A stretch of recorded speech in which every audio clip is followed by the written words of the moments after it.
أعوذ بالله من الشيطان الرجيم بسم الله الرحمن الرحيم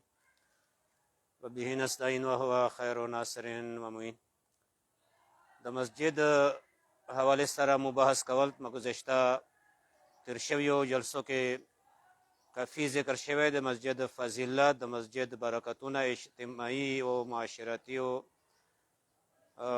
اخروي معنوي د ټول ذکر شوی و.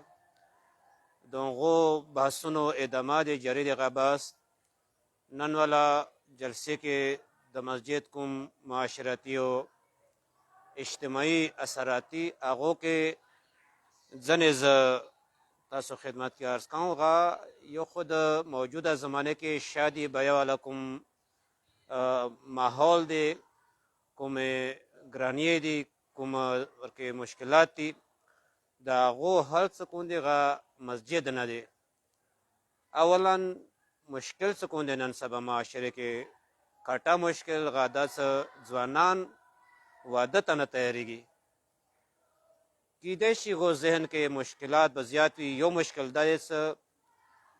وادو خرچې به چېرته نه پوره کېږي، واده د بعد به د خیلخانې خرچې چېرته نه پوره کېږي، خیلخانې سره د بچي پیدا وشي هغو به بالاخره څه به کېږي. کیدای شي یو دغې دا ذهن کې وي. نو د دې وجه نه د انسان ته د نورو ګناهانو لیاره کولاو شي. دی وجه نه د واده ثواب زیات دی، د نکاح ثواب زیات دی. حدیث کې د څه چا نکاح وتړل حلال نکاح د خپل دین بیمه که انشورنس یې وکړ په هغه وجه دا دی څه انسان بیا بار والا ګناهانو ته سوچ نه کېږي، فکر یې نه کېږي. نو اندیشنې سره فرض کا زیاده مهریه، داج زیات سامان ورسره د ښځې کور والا یا سړي کور والا طرف نه کوم شرایط دي، مشکلاتو موجوده اقتصادي مشکلاتو سره سره نو دا شونه بیه شوي دي څه د ازدواج یا سننونه شي واده یا که روان شي نو ډېر مشکل سره دغه بیا قرضو کې ډوب وي، قرضو کې د غاوي مطلب یې ډېرې قرضدار وي، آینده زندگی د ورته مشکل شي. د دې مشکل څه کوم دی هغه واضح خبره دی. یو اجتماعي مشکل دی، څه د دیني حسابېدای شي لکه نکاح. نو د مسجد والا امام، مسجد والا کوم نماز گزاران دي، مسجد والا کوم مؤمنین دي، دغې علاقې والا څه مسجد اطرافو کې کوم آباد دي، پکار دی داسې قوانین برابر کړي، داسې د تاړ بانداړ وکړي خپله کې څه دغه مشکلات حل کړي یا خپله کې تقسیم کړي څخته نوي جوانانو ته دغه مشکل آسان شي. بله مسله دي کې موجوده نسل کې د نشو والا تماشو والا سلسله ډېره زیاته شوې دی. نشه نن سبا د گذشته زمانه کې چارس و یا هیروین و غه نه دی. نشه مثلا آیس غویا نشه څه نه بوی شته دی، نه څه ظاهري ضرر شته دی، ظاهر طور به اول کې بدن سالم دی، حشاش بشاش دی. یا مثلا د زیات د فیسبوک استعمالونه، زیات پبجي استعمالونه نن سبا بچیو کې کومه رایجه دی، دا نشه دی. خود دین نشه صورت کې یا دین علاوه نور کوم یو داسې غلط عادتونه، غلط رواجونه، دا ټول یو قسم ته نشه بللی شي. هغه کار څخه سره انسان ظاهر طور به خوشحالي محسوس کړي، خو هغه حقیقت کې ورباندې دغه فایدې والا څه ورکې نه وي یا خو د خدای رضي نه وي، شریعت کې ورته هغه دپاره اجازت نه وي. خو د دې شیونو روکتام دپاره پکار دی مسجد والا امام فعال شي، مسجد کې نماز ګزاران، مسجد کې څه کوم مانځو والا دي مؤمنین غو جمع شي، د دې مسجد نه چارچاپېر سره مؤمنین دي غو دپاره د دې شي فکر وکړي. کوم شرطونه لګولی شي، فرض که د تعلیم والا شرط،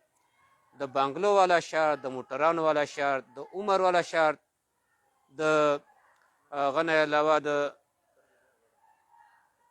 د مثلا قسم قسم شرطونه یا زیاد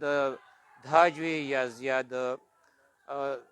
غاوي، دا شیونه دي ټولو په باره کې پکار دی انسان خپله کې معاشرې والا مؤمنین هغې علاقې والا خپله کې قانون جوړ کړي، طریقه جوړه کړي. شریعت کې فرض کړه مهریې اولې سره کومه مسله دی هغه صرف رضایت دی، پکار دی ښځه راضي وي، څه ویلې نه وي، نماز، جانماز، سجدګاه، تسبیح، قرآن، نن سبا زمانه کې دا کټ کټ کوم مهریه دي د صد نه د اور کې ارزش زیاتېږي نه د اور کې قیمت زیاتېږي پروردګار عالم کوم شی د انسان د پر بیس ارزش او قیمت ګرځولې دی غا تقوا دی غا دین دی غا ایمان دی خدا شونه مسجد نه حل کېږي غنه علاوه کټه مسله د اسلام په نامه باندې د اسلام دښنی کوونه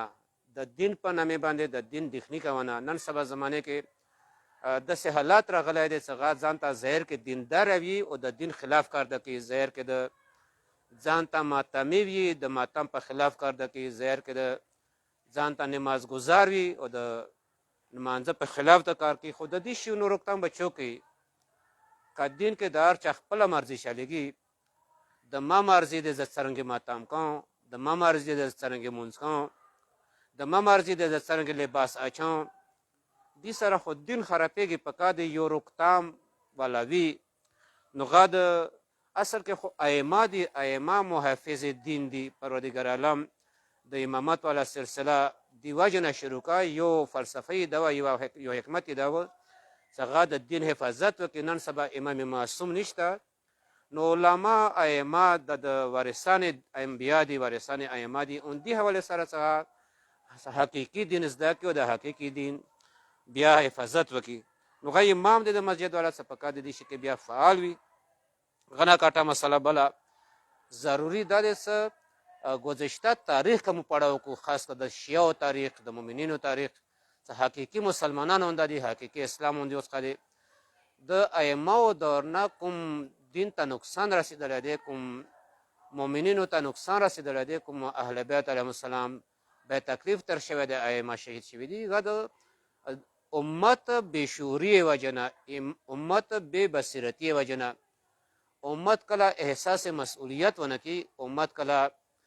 احساس ذمہ داری ونکی سیرا مان سے ذمہ داری شتا مان تان سے احساس پکار دے ما تان درد پکار دے غزه کی امام بلا پاتې شي بیا شهید شي مثلا کربلا واقع 61 هجری کې امام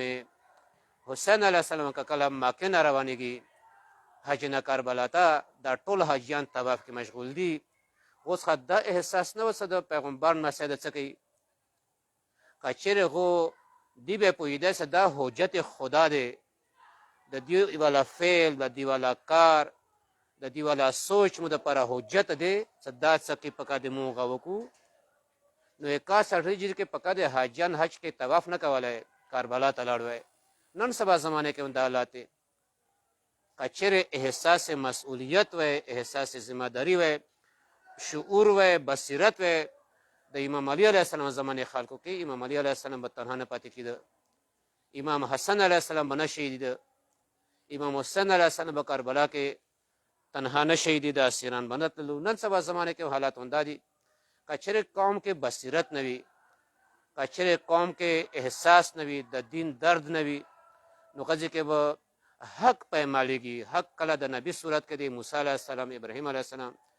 کله د امام صورت کې د علی علیه السلام امام حسن علیه السلام کچره امامت دور نه دی معصومینو دور نه دی د انبیاو دور نه دی علما دي دغه نایبین نن سبا زمانه کې کا عالم خپل احساس ذمہ داری ونه کی امام جماعت او